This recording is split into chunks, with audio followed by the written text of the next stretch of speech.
Yeah, so, we have to challenge this, right? So it's very important to challenge Socrates, challenge Plato, right? Especially when the other participants in the dialogue are not doing that, right? So challenge this assertion here. Do we accept this um, as a basic idea there? Okay, and then at the end here we just have more, sort of explanation, right? At the end there, and Glaucon is, really not helping us out here. Let's end with this last thought here, right? Then education is the craft concerned with doing this very thing, this turning around, right? So that's a nice little metaphor, turn of phrase, right? This turning around, right?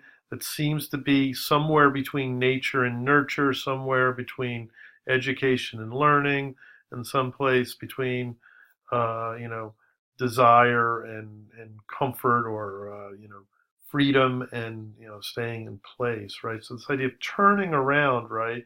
And so again, the translation uses the word education, but you know, is you know, is it about education or is it about learning here?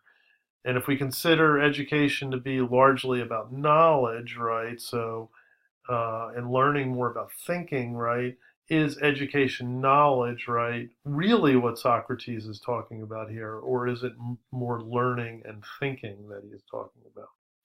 Because he says education takes for granted that sight is there, but it isn't turned the right way or looking where it ought to look, and tries to redirect it appropriately.